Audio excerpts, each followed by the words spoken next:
Commonwealth, Commonwealth, the former empire, now Commonwealth. Is it relevant? Probably not, but why not give this part a shot? Stay tuned, here comes Uncommonwealth, the podcast. Arise, Sir Loin.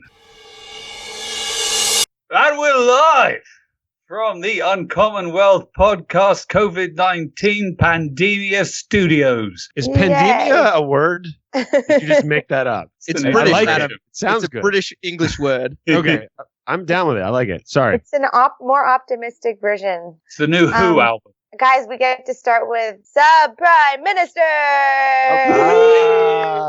What are they up to now? This one I'm going to call on Jimmy a lot because we're going all the way to Australia.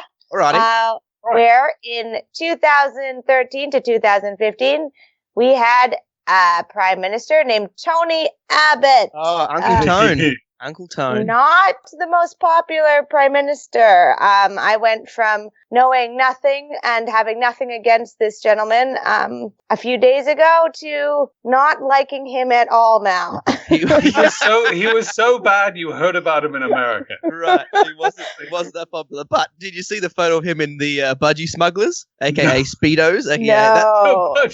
Budgie smugglers? Because he was famous for doing these, he did Iron Mans, but so there's all these photos of him in his, little Speedos, and the whole country is like, no, we don't need to see this. He's an interesting guy. Well, he seems to think he's very good looking. I found several videos of him referring to how attractive he is. Was he packing? That's what I wanted to know that too. I'm not going to lie. He Is he smuggling a parrot or a budgie? Yeah, what was he smuggling? He's smuggling a budgie.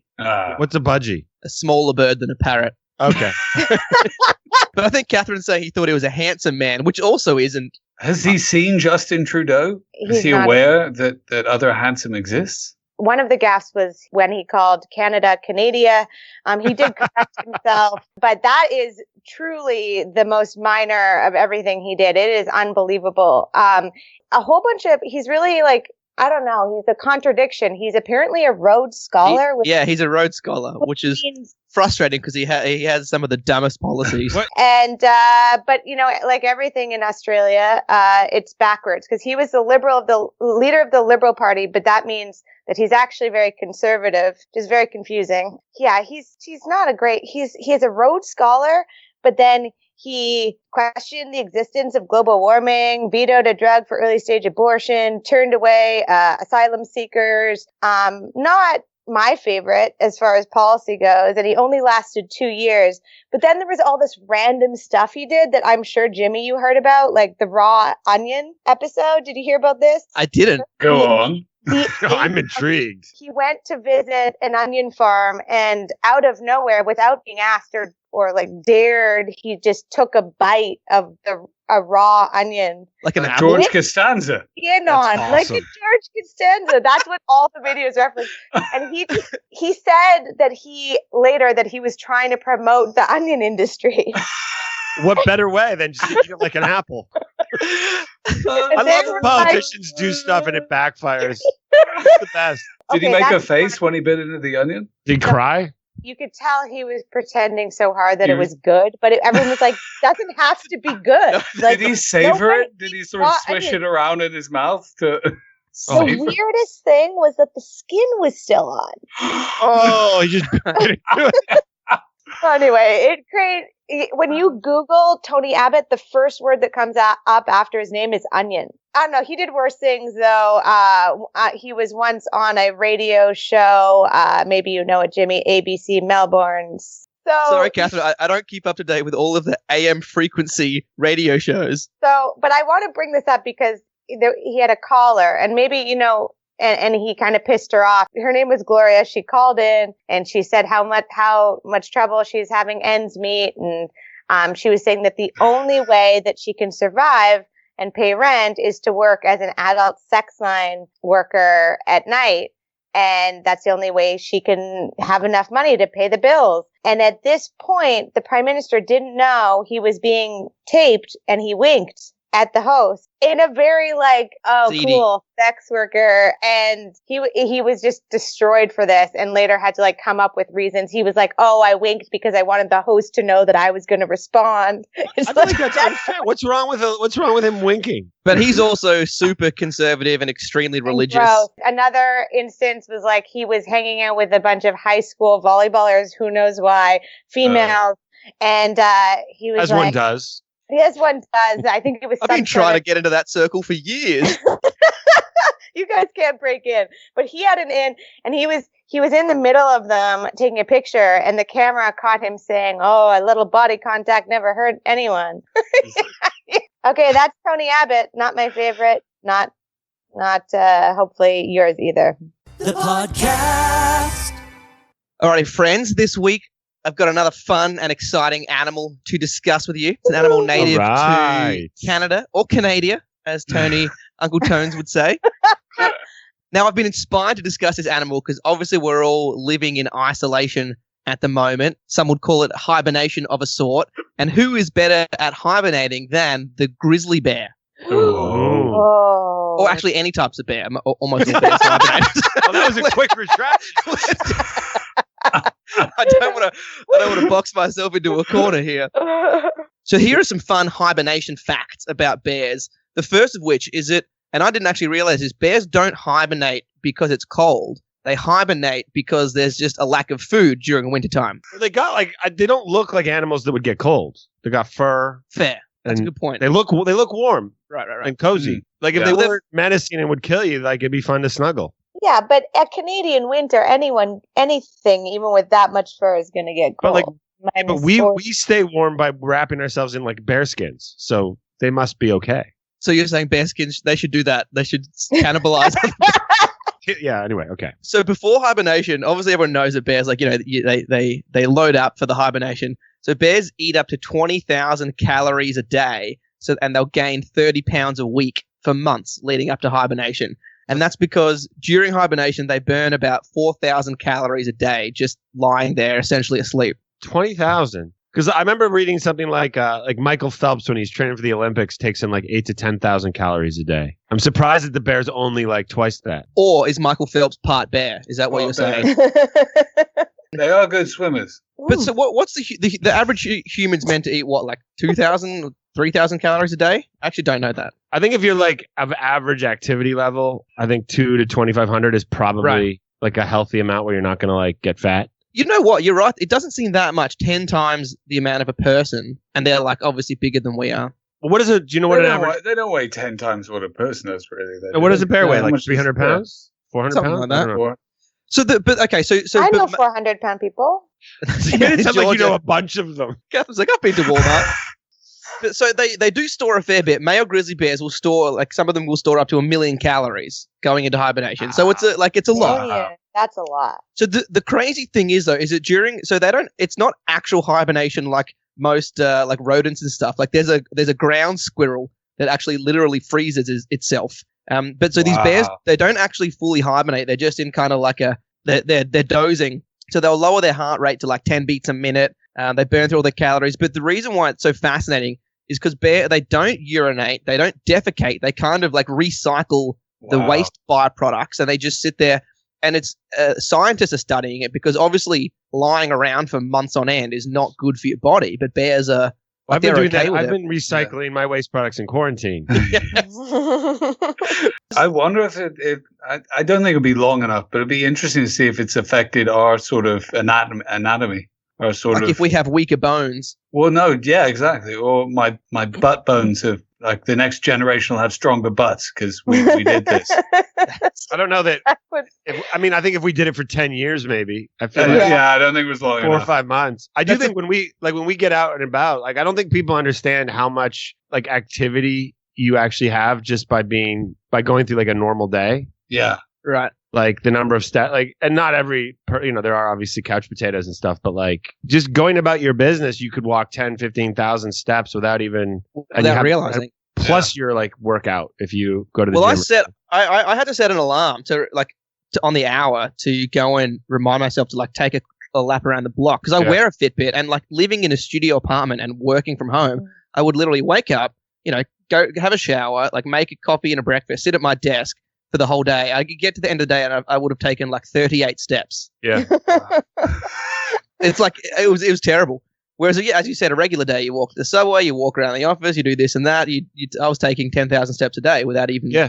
Have the No, I found that scientists, yeah. have the scientists thought about putting a Fitbit on the bears? Oh.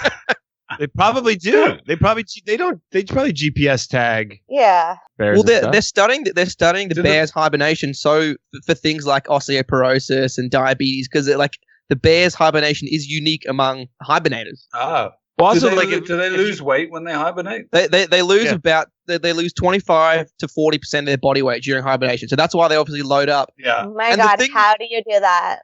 they're thing that's total crazy- yo-yo dieters, really. You're right. When they come out of hibernation, they don't they're in this state called like waking hibernation. They're not like it's not like you wake up and they're totally fine for like a week or two. They're kind of in this slow. They've got to get their metabolic rate built back up, and so they don't eat a lot. And they're also kind of in a day. So if you Google like bear waking hibernation, it looks like they're just like drunk, stumbling around. So they come out of their dens and they're all like dazed. They're like real slow, and they don't know what Now, what do they day have it a is. really long pee when they come out? Yeah, Is that the yeah, first Like thing? Austin Powers and that first Austin Powers movie. Yeah. Probably. with the foot Oh. moving. Yeah, that And must so be that must final be epic. final hibernation fact is that the females they give birth. People probably know this. They give birth during hibernation. So they mate before hibernation, and then whilst they're in the den asleep, they'll give birth to their cubs, and the cubs hang out in the den, and then they all come out and have a party. Like Catherine.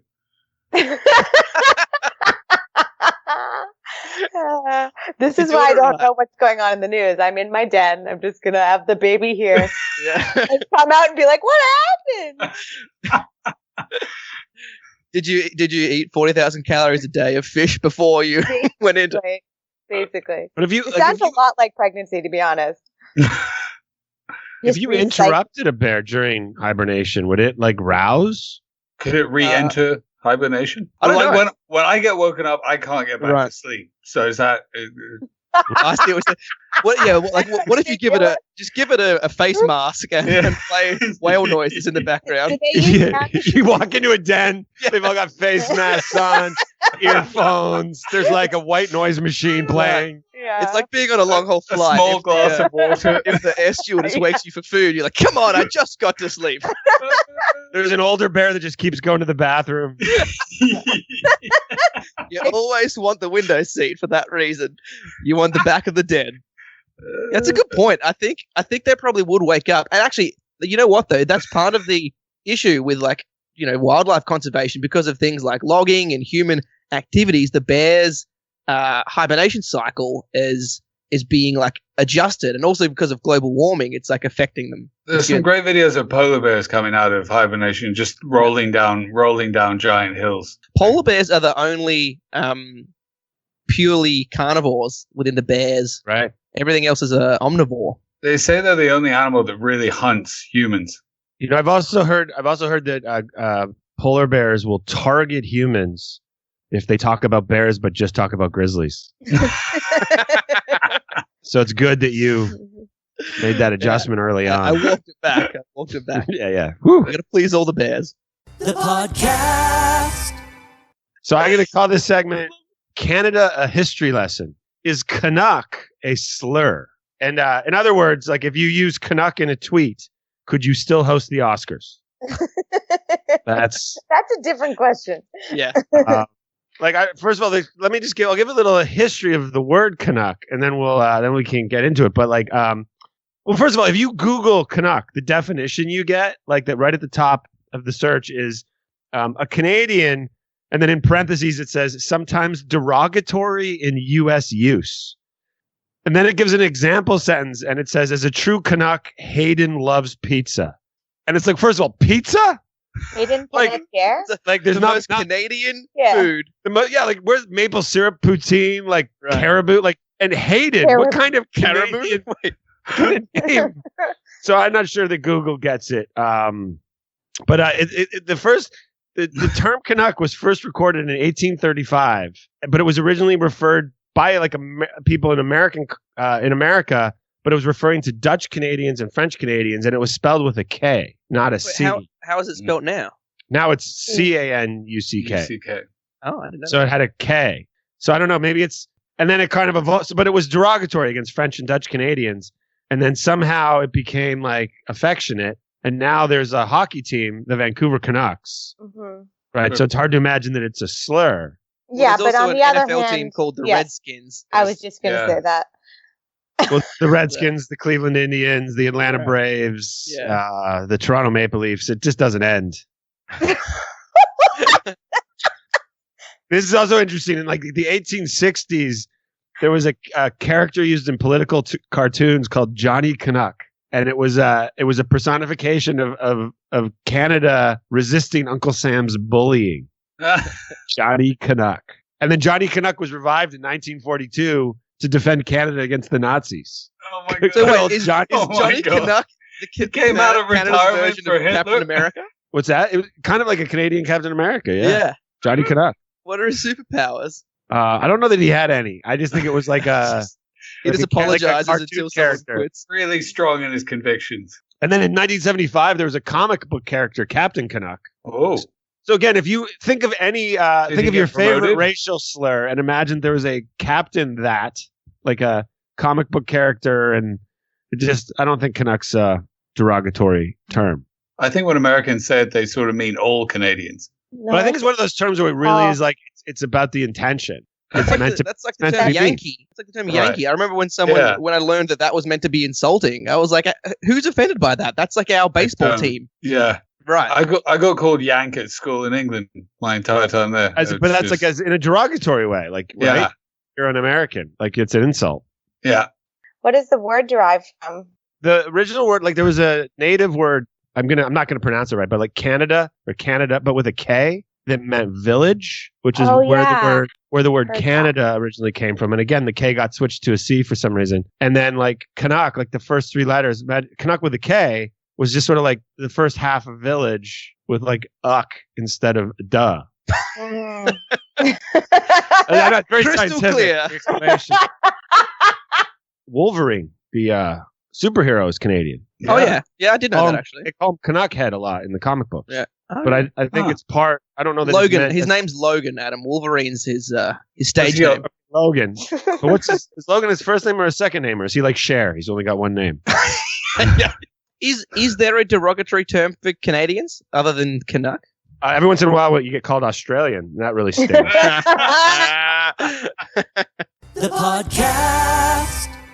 Hello. I am going to follow with a little bit more history from around the Commonwealth. I'm going to sunny old England. James I, 1 year, long time ago, got very sauced, and he was staying at some family friend's house on his way down to his castle down south, and there was a piece of meat that he found so delicious that he asked his footman to bring him his sword, and he knighted the piece of meat. And he said, "Arise, Sir Loin." And that is how No. No way. that is thought to be the reason we No. call it the sirloin. Are That you is- serious? Yeah. That can't be true. That can't be right. Where is the sirloin in a cow? It's in the loin, apparently. What? So the loin of he knighted the loin of beef. So now it's called the Is it part in of beef. loin? So the Okay. part of beef that he was eating that evening is now known as the sirloin and has been ever since. When was this? James I in 1617. Jimbo. And he was staying at his friend's castle in the north of England, the de Houghton family. And apparently the party was so expensive that the head of the family had to spend a year in prison to pay off the debts. That's a good party. That's That was a great good party. I know people that have spent a year in prison after a party, but it wasn't to pay off debts. The good old days where you could just spend money and then go to prison. Come was a round to my great- castle for a party. It was a good time to be a king. You didn't have to go live in Los Angeles via Toronto. Guys, the sirloin is up at the top of the back of the cow, above tenderloin. Oh, you know what? I tender you loin. Is that how that Yeah. one happened? So the tenderloin was just a very sensitive part. Well, there's actually sirloin. It's a millennial. The top millennial. sirloin and cut. bottom sirloin. So in that kind of. But isn't the loin like the butt? There is another piece called the round That's and the shank. Rump. After- Rump steak. roast. That's a great little trivia there. Are you? But is the English Nice is the English king allowed to knight like any random inanimate object? I don't think it was an official title, but he couldn't hold land after being knighted. I don't know if the loin. Didn't he eat the loin? I don't know if he could speak in the House of Lords afterwards, but I wonder what else he knighted just that he was a big fan of. I mean that would be my thing if I were the This king. For sure. pomegranate is delicious. Yeah. I feel like if I was like Elton John and I found this out, I'd be like not as happy because I'm like, oh, I thought it was cool because I'm like Sir Elton John, and now it's like a piece of meat got this too. It's not as impressive. I just wonder how this caught on. Like, were other people making fun of him behind his back? Like, Sir Loin. And then I reckon it must have just been the party. Clearly it was a rager. So someone was like, oh, King Jimbo, you wouldn't knight a piece of meat, would you? Yeah.